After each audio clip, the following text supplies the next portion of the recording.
Well, hello and welcome back. It's been a day for you, but it certainly has not been a day for me.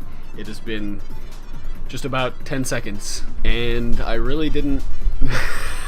I haven't marked down like when the time is. So this is just gonna be like every 15 minutes or so for me when I'm editing this. We're gonna mark it down and do all that stuff. I just realized that. Oh, darn it! I'm really bad with the timing of that. Ouch. Okay, yes, I understand. Perfect. He's dead. Goombas have 2 HP. They give a lot of star points in the beginning. Perfect. Perfect.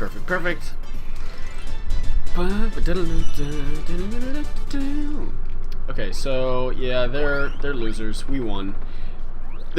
I love how Mario and Goombella both turned when they went by, but Professor Frankly is just like, what happened? Oh, first strike, whatever. Yeah, I know how to play this game, Prof. Appreciate. Wait for me! Nah, it's okay. He'll come into the pipe. The music, okay, there's so many different things I want to talk about this game. The music is fantastic. The art style is gorgeous. It's... God, I didn't want to fight this dude. It's okay, he only has 2 HP. The art style is gorgeous. The music is rememberable and catchy. The character models are clean. Although, you know, it was made on the GameCube, so not as clean as they could be. But certainly more clean than the N64.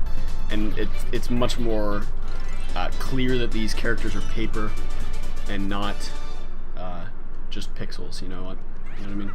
Also, I have a strategy in strategy games. I do have strategy in strategy games, but I have a strategy in these games where I literally fight every single enemy I come in contact with, especially right off the bat. It's not the most ideal situation, nor is it the most quick way to get through the game, but it's my way, and it gives me a lot of star points, which I use to level up. Not me personally, but you know what I mean. I don't have to explain myself. So if you hear me rustling around, I have Cheez-Its. Hello, dude. Oh, where is it? I have Cheez-Its when I'm eating. They're actually off-brand. They're from Aldi. They're fantastic. Highly recommend. So I might as well tattle. This game is all about planning. Oops. Planning your attacks. Just the right moment. Just the right, not necessarily the right moment, but the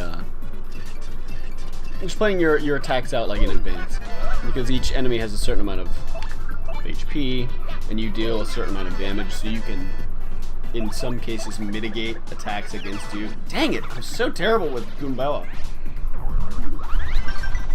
But luckily I can still, I guess it's called, it's parrying, or it's super guarding. It's called super guarding, but a lot of people call it parrying as well.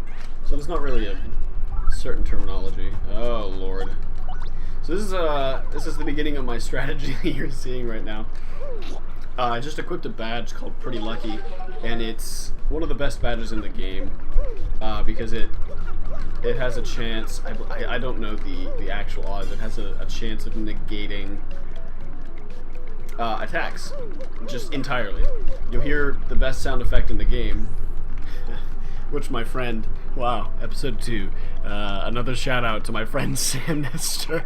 It's our favorite sound effect in the game, at least it's mine. I can't speak for him, but it's very iconic, and whenever it happens I will absolutely show you. So the beginning part of this game is really just all fun and games, because I've done it. Dang it! I'm like, I'm so good at this part of the game, and then I just click the wrong button. Anyway, so I'm about to be cursed. It's no fun. Just kidding, it is a lot of fun. because now I can turn into a paper airplane, and it's extremely helpful. There's, yeah, I'll press Y. There's a huge amount of lore behind like all these curses and what they mean and who these people are. If you if you would like, all, I don't know how many people are gonna watch this. All like 3 of you, 3 or 4, unless this gets big, which I doubt, because my channel is practically dead. I'll like go through the lore and everything because it's super interesting. Crap, I wasn't paying attention. It's fine. The lore is super interesting. The story behind this game. There's like a character that knows everything that's sitting up on the roof. But yes, welcome to the Chamber of the 1,000-Year Door. That over there is indeed the 1,000-Year Door. Oh Mario, go back and look! There's the 1,000-Year Door! Or that must be the 1,000-Year Door, yeah. So the music in here changes from the rest of the underground because it's... Just listen to it for a second.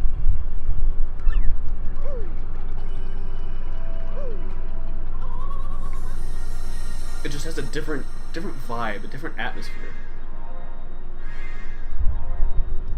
This is my childhood. Oh,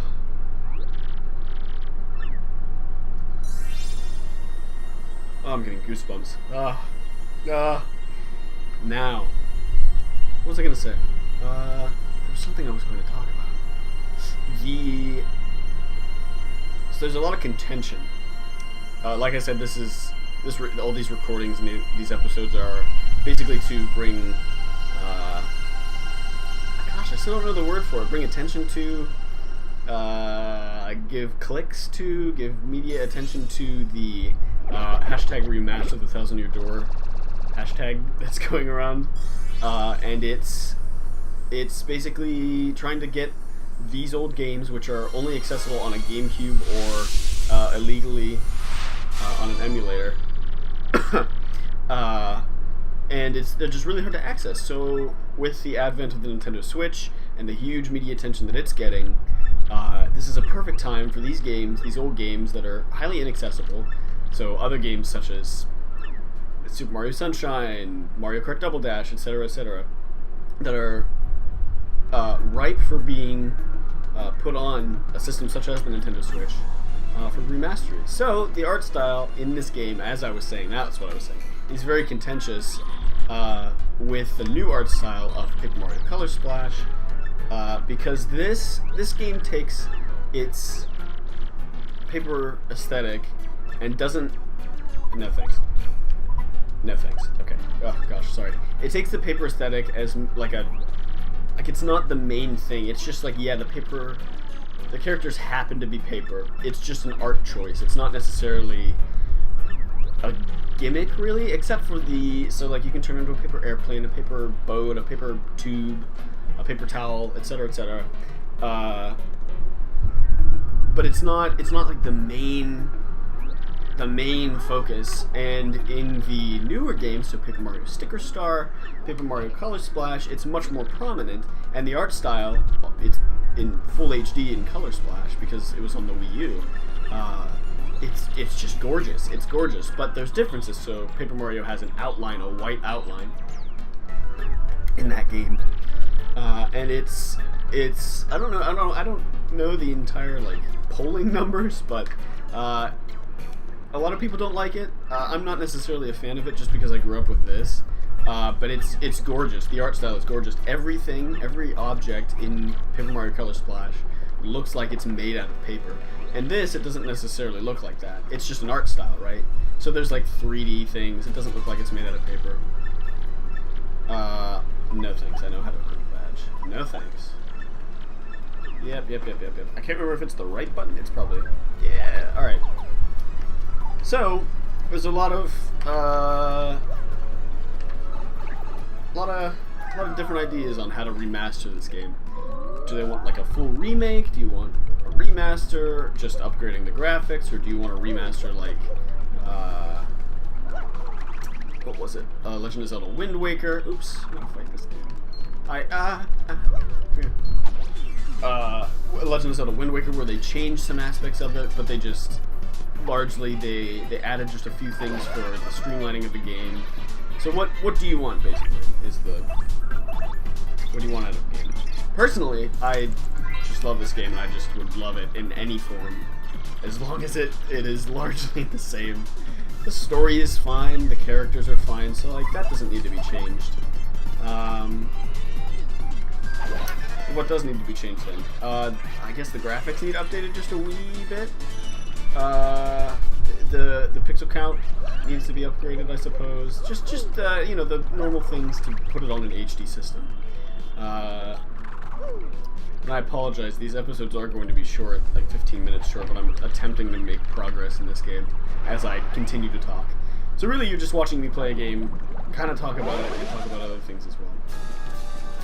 Although there are certain topics that I will stray away from because I just, you know, I'm just not going to talk about it. Because the world is nuts. I'm playing this game as I'm sitting in a dorm room, getting my master's degree. It's in the summer. It is... I am at school in the summer, so that tells you a little bit about what I'm trying to do with my life. Please work. And also playing this, I just took a huge test. Do you want to snack on these tentacles? You're darn blooping, I do. Oh yeah, oh, I shouldn't have answered that because... Dang it! I forget how to super guard these. I guess it's not necessary. So yeah, want it. So I'm getting my master's degree. I just graduated from college not too long ago. Actually, just a few months ago. And I'm hanging out, getting my master's degree. And then I want to get my doctorate afterwards. I want to teach at college. So if this is still around whenever I have a class and students, you cannot use any of this to blackmail me. None of it. Because there's nothing here. This is a great game. Like, what is there to blackmail about this? Like, oh, Professor Ian doesn't like the new art style of Paper Mario Color Splash, a game that came out 15 years ago. Like, no one's gonna care. No one's gonna find this. No one's gonna even watch this. I mean, who knows? This isn't gonna spawn, like, the second renaissance of my channel. It's not gonna happen.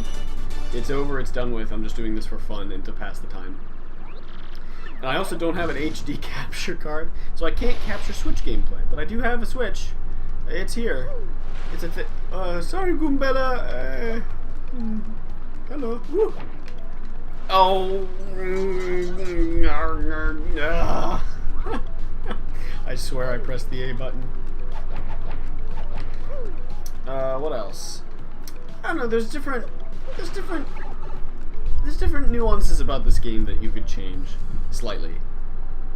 There's a lot of backtracking, but even then it's still it's not necessarily padding out the game, although it is definitely padding out the game. The world could be a Castle and Dragon. Welcome to Chapter 1. We've beaten the prologue. We're 1/8, 9th, 8th. I believe there are 8 chapters. Gosh, I can't remember. 1/8 of the way through the game. I apologize if my commentary is all over the place. I do tend to speak in just how my brain flows in tangents, really. Oh, here we are, Petal Meadows. The Petal Meadows? Excuse me, Goombella. It's just Petal Meadows, not the Petal Meadows. What's like? There was probably a conversation that I was having that I'm just completely leaving in the dark, but I don't remember. But she said, "Welcome to the Petal Meadows," and I just call it Petal Meadows. But there's real life examples of that too. So like in English, we say countries like France or England or Scotland, but in certain cases there are places like the United States, the United Kingdom, the Ukraine, the Crimea, etc., etc., etc. There are places where we put the article "the" in front of it. And look at me, I'm in a language class right now. This is what I'm taking Greek, and so look at me talking about language. But anyway, I had this argument with people, like, when do you put the before it? Like, let's call, I don't think I have enough FBP for that. No, I don't. When do you put the article "the" before it? Because it wouldn't make sense to say, welcome to United States of America. You'd say welcome to the United States of America. So different things like that. Good heavens, there are a lot of these dudes. I didn't even want to... Yeah, I'll tap it. Just for funsies. Yada, yada, yada, yada. Let's see if I can super guard. Nope. Yep. Okay. There are just interesting things about the English language and the language in general. That after I take a foreign language class, although I've taken German before, you just learn the nuances of your own language. I think even to a greater extent because you're forced to. Because in language you have to learn certain things that you didn't necessarily hold on to from grammar school or from elementary school, in my case. Is grammar school even a thing? Alright, next time. next time on Paper Mario the Thousand Year Door, I'm not going to talk about language anymore, I promise. I'm just going to hang out with my friend here. I'm really tired. He's eating my nose. Thank you for watching, and I will see you tomorrow. Thank you. Thank you. Goodbye. I don't know how to end this stuff. Bye.